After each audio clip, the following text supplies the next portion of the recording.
Médina benn bopp la comme ni nga ko wax sax benn bopp la maa ngi waajal le 25 mai incha allah match jigéen ñi nga xam ne ñoo nekk ci Médina ak li ko wër. ñu tàppee Fass Colobane boo ko tuddee muy Grande Médina ñëpp laa woo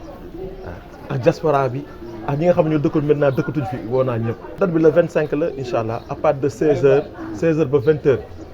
école Médine waaw di ko delloo njukkal Cheikh Ahmed Tidiane Ba pare may delloo njukkal waa Sirène bi nga xam ne ñoom ñooy jigéen ñi nga xam ne ñoo jël championnat bi. les aigles très bien les aigles de la Médina may di delloo njukkal ci jour bi incha allah rabbi ak góor ñi tamit góor ñi ak jigéen ñi ñoom ñoo jël coupe bi waaw may di delloo njukkal ci bés bi. moom tournant de solidarité la et de fraternité parce que su ni nga ko bëggee rek bëgg na Médina ñëpp teew. moo tax président Maodo def na les démarches nécessaires auprès des présidents des ASC yëpp pour ñëpp mën a teew parce que lii man fête de la Médina laa ko tuddee quoi pour gën a taxawu Médina gën a dooleel Médina gën a boole xol yi quoi. fu mu nekk jongante bi moom nar na metti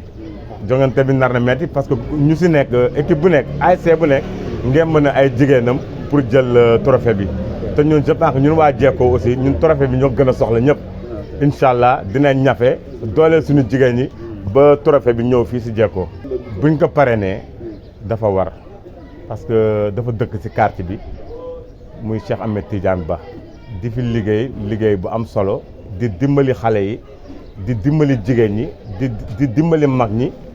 di faj ñi feebar ñi donc kooku dañu am tey aujourd'hui pour delloo ko njukkal sargal ko moo tax tey journée bi wax dëgg yàlla moom la ñu ko tuddee. les aigles de la Médina kooku aujourd'hui dafa nekk une fierté pour la Médina waaw dafa nekk une fierté pour la Médina mais nag damay naan gars yi bu ñu tiit du aigle yi ñooy fubal parce que bu ñu fubalee coupe bi fii nañu ay 10h la ñuy dóor incha allah aigle yi dinañ ñëw participer bokk si nekkal si pour journée bi gën a am valeur. ay bi ñu si jógee ñun